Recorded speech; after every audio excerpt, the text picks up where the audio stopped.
El camino a Cristo, por Elena G. de White. Capítulo número 7. ¿Cómo lograr una magnífica renovación? Si alguno está en Cristo, es una nueva criatura. Las cosas viejas pasaron ya. He aquí que todo se ha hecho nuevo. Tal vez algunos no podrán decir el tiempo o el lugar exacto, ni trazar toda la cadena de circunstancias del proceso de la conversión, pero esto no prueba que no se haya convertido. Cristo dijo a Nicodemo: el viento de donde quiere sopla, y oye su sonido, mas no sabes de dónde viene ni a dónde va. Así es todo aquel que es nacido del Espíritu. Así como el viento es invisible, y sin embargo se ven y se sienten claramente los efectos, así obra el Espíritu de Dios en el corazón humano.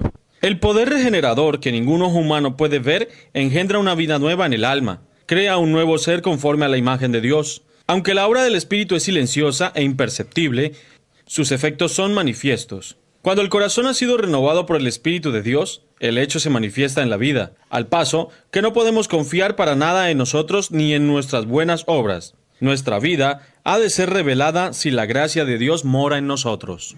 Se notará un cambio en el carácter, en las costumbres y ocupaciones. La diferencia será muy clara e inequívoca entre lo que ha sido y lo que son. El carácter se da a conocer no por las obras buenas o malas que de vez en cuando se ejecutan, sino por la tendencia de las palabras y de los actos en la vida diaria. Es cierto que puede haber una corrección del comportamiento externo, sin el poder regenerador de Cristo. El amor a la influencia y el deseo de la estimación de otros puede producir una vida muy ordenada. El respeto propio puede impulsarnos a evitar la apariencia del mal. Un corazón egoísta puede ejecutar obras generosas. ¿De qué medio nos valdremos entonces para saber a qué clase pertenecemos? ¿Quién posee nuestros corazones? ¿Con quién están nuestros pensamientos? ¿De quién nos gusta hablar? ¿Para quién son nuestros más ardientes afectos y nuestras mejores energías? Si somos de Cristo, nuestros pensamientos están con Él y nuestros más gratos pensamientos son para Él. Todo lo que tenemos y somos lo hemos consagrado a Él. Deseamos vehementemente ser semejantes a Él, tener su espíritu, hacer su voluntad y agradecerle en todo. Los que son hechos nuevas criaturas en Cristo Jesús manifiestan los frutos del Espíritu: amor, gozo, paz, longanimidad, benignidad, bondad, fidelidad, mansedumbre, templanza. Ya no se conforman por más tiempo con las concupiscencias anteriores, sino que por fe del Hijo de Dios siguen sus pisadas. Reflejan su carácter y se purifican a sí mismos, así como Él es puro. Aman obrar las cosas que en un tiempo aborrecían y aborrecen las cosas que en otro tiempo amaban. El que era orgulloso y dominante ahora es manso y humilde de corazón. El que antes era vano y altanero ahora es serio y discreto. El que antes era borracho ahora es sobrio, y el que era libertino, puro. Han dejado las costumbres y modas vanas del mundo. Los cristianos no buscan el adorno exterior, sino que sea adornado el hombre interior por el corazón, con la ropa imperecedera de un espíritu manso y sosegado. No hay evidencia de arrepentimiento verdadero cuando no se produce una reforma en la vida. Se restituye la prenda, devuelve lo que hubiere robado, confiesa sus pecados y ama a Dios y a su prójimo. El pecador puede estar seguro de que pasó de muerte a vida. Cuando venimos a Cristo, como seres errados y pecaminosos, y nos hacemos partícipes de su gracia perdonadora, nace en nuestro corazón el amor de Él. Toda carga resulta ligera, porque el yugo de Cristo es suave. Nuestros deberes se hacen deliciosos y los sacrificios un gozo. El sendero que en el pasado nos parecía cubierto de tiniebla, ahora brilla con los rayos del sol de justicia.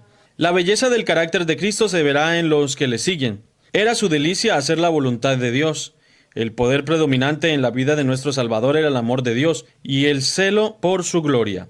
El amor embellecerá y ennoblecerá todas las acciones. El amor es de Dios. No puede producirlo u originarlo el corazón inconverso. Se encuentra solamente en el corazón donde Cristo reina. Nosotros amamos por cuanto Él nos amó primero. En el corazón regenerador de la gracia divina, el amor es el móvil de las acciones. Modifica el carácter, gobierna los impulsos, restringe las pasiones, domina la enemistad y ennoblece los afectos. Este amor alimentado en el alma endulza la vida y derrama una influencia purificadora en todo su alrededor.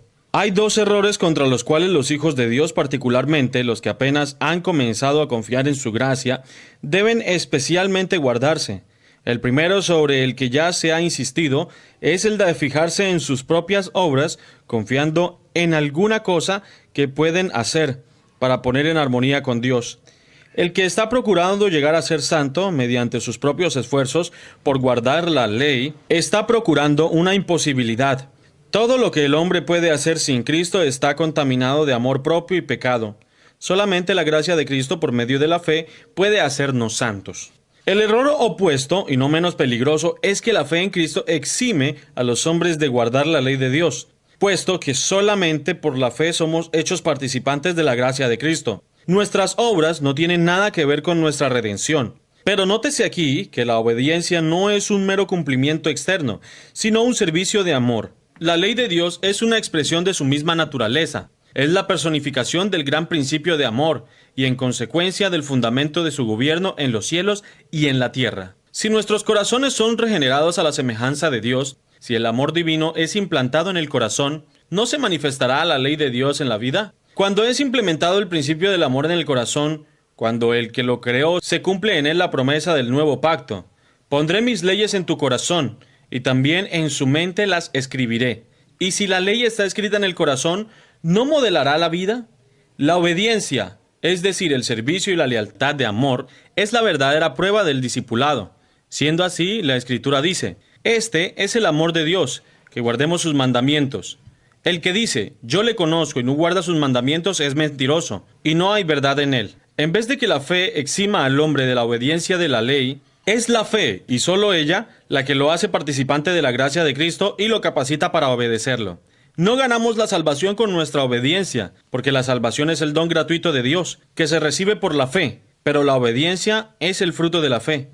¿Sabéis que Él fue manifestado para quitar los pecados y que en Él no hay pecado? Todo aquel que mora en Él no peca. Todo aquel que peca no le ha visto, ni le ha conocido. He aquí la verdadera prueba. Si moramos en Cristo, si el amor de Dios mora en nosotros, nuestros sentimientos, nuestros pensamientos, nuestras acciones, tienen que estar en armonía con la voluntad de Dios, como se expresa en los preceptos de su santa ley.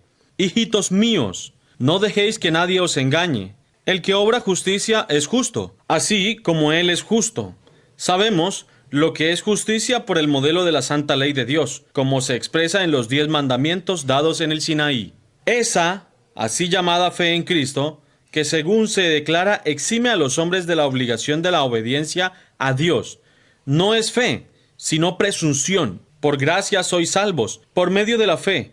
Mas la fe, si no tuviera obras, es de suyo muerta. Jesús dijo de sí mismo antes de venir al mundo, me complazco en hacer tu voluntad, oh Dios mío, y tu ley está en medio de mi corazón. Y cuando estaba por ascender a los cielos, dijo otra vez, yo he guardado todos los mandamientos de mi Padre, y permanezco en su amor. La Escritura dice, y en esto sabemos que le conocemos a Él, a saber, si guardamos sus mandamientos. El que dice que mora en Él, debe también Él mismo andar así como Él anduvo, pues que Cristo también sufrió por vosotros, dejándoos ejemplo para que sigáis en sus pisadas. La condición para alcanzar la vida eterna es ahora exactamente la misma de siempre, tal cual era en el paraíso antes de la caída de nuestros primeros padres, la perfecta obediencia a la ley de Dios, la perfecta justicia. Si la vida eterna se concediera con alguna condición inferior a esta, peligraría la felicidad de todo el universo. Se le abriría la puerta al pecado con todo su séquito de dolor y miseria para siempre. Era posible para Adán, antes de la caída, conservar un carácter justo por la obediencia a la ley de Dios, mas no lo hizo, y por causa de su caída, tenemos una naturaleza pecaminosa y no podemos hacernos justos a nosotros mismos, puesto que somos pecadores y malos. No podemos obedecer perfectamente una ley santa. No tenemos, por nosotros mismos, justicia con que cumplir lo que la ley de Dios demanda. Mas Cristo nos ha preparado una vía de escape. Vivió sobre la tierra en medio de pruebas y tentaciones tales como las que nosotros tenemos que arrastrar. Sin embargo, su vida fue impecable. Murió por nosotros y ahora ofrece quitarnos nuestros pecados y vestirnos de su justicia. Si os entregáis a Él y lo aceptáis como vuestro Salvador, por pecaminosa que haya sido vuestra vida, seréis contados entre los justos, por consideración a Él. El carácter de Cristo toma el lugar del vuestro, y vosotros sois aceptados por Dios como si no hubiésemos pecado. Más aún, Cristo cambia el corazón, habita en vuestro corazón por la fe. Debéis mantener esta comunión con Cristo por la fe y la sumisión continua de vuestra voluntad a Él. Mientras hagáis esto, Él obrará en vosotros para que queráis y hagáis conforme a su voluntad. Así podréis decir, Aquella vida que ahora vivo en la carne, la vivo por la fe del Hijo de Dios, el cual me amó y se dio a sí mismo por mí. Así dijo Jesús a sus discípulos: No sois vosotros quienes habláis, sino el Espíritu de vuestro Padre que habla en vosotros. De modo que si Cristo obra en vosotros, mantendréis el mismo espíritu y haréis las mismas obras, obras de justicia y de obediencia. Así pues, no hay nada en nosotros mismos de qué jactarnos. No tenemos motivos para ensalzarnos. El único fundamento de nuestra esperanza es la justicia de Cristo imputada a nosotros, y la que produce su Espíritu obrando en nosotros y por nosotros. Cuando hablamos de la fe, debemos tener siempre presente una distinción. Hay una clase de creencia enteramente distinta de la fe. La existencia y el poder de Dios, la verdad de su palabra, son hechos que aún Satanás y sus huestes no pueden negar de corazón. La Biblia dice que los demonios lo creen y tiemblan, pero esta no es fe. Donde no solo hay una creencia en la palabra de Dios, sino una sumisión de la voluntad a Él, donde se le da el corazón y los afectos se fijan en Él, allí hay fe.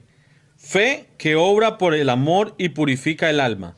Mediante esta fe el corazón se renueva conforme a la imagen de Dios, y el corazón, que en su estado carnal no se sujeta a la ley de Dios, ni tampoco podía, se deleita después en sus santos preceptos, diciendo con el salmista: Oh, cuánto amo tu ley, todo el día es ella mi meditación, y la justicia de la ley se cumple en nosotros, los que no andamos conforme a la carne, mas conforme al Espíritu. Hay quienes han conocido el amor perdonador de Cristo y desean realmente ser hijos de Dios. Sin embargo, reconocen que su carácter es imperfecto y su vida defectuosa, y están propensos a dudar de que sus corazones hayan sido regenerados por el Espíritu Santo. A los tales, quiero decirles que no se abandonen a la desesperación. Tenemos a menudo que postrarnos y llorar a los pies de Jesús por causa de nuestras culpas y errores. Pero no debemos desanimarnos. Aún si somos vencidos por el enemigo, no somos arrojados, ni abandonados, ni rechazados por Dios. No. Cristo está a la diestra de Dios e intercede por nosotros. Dice el discípulo amado: Estas cosas os escribo para que no pequéis. Y si alguno pecare, abogado tenemos para con el Padre, a saber, a Jesucristo el justo. Y no olvidéis las palabras de Cristo, porque el Padre mismo os ama. Él quiere que os reconciliéis con Él. Quiere ver su pureza y santidad reflejada en vosotros. Y si tan solo queréis entregaros a Él, el que comenzó en vosotros la buena obra la perfeccionará hasta el día de Jesucristo. Orar con más fervor. Creed más plenamente. A medida que desconfiemos de nuestra propia fuerza, confiaremos en el poder de nuestro Redentor, y luego alabaremos a aquel que es la salud de nuestro rostro. Cuanto más cerca estéis de Jesús, más imperfectos os reconoceréis, porque veréis más claramente vuestros defectos a la luz del contraste de su perfecta naturaleza. Esta es una evidencia de que los engaños de Satanás han perdido su poder y de que el Espíritu de Dios os está despertando. No puede existir amor profundo por Jesús en el corazón que no comprende su propia perversidad.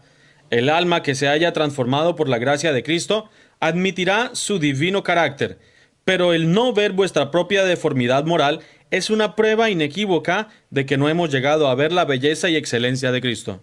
Mientras menos cosas dignas de estima veamos en nosotros, más encontraremos que estimar en la pureza y santidad infinitas de nuestro Salvador. Una idea de nuestra pecaminosidad nos puede guiar a aquel que nos puede perdonar, y cuando comprendamos nuestra impotencia, nos esforzaremos en seguir a Cristo. Él se nos revelará con poder. Cuanto más nos guíe la necesidad a Él y a la palabra de Dios, tanto más elevada visión tendremos de su carácter y más plenamente reflejaremos su imagen. El camino a Cristo, por Elena G. de White. Capítulo número 7. ¿Cómo lograr una magnífica renovación?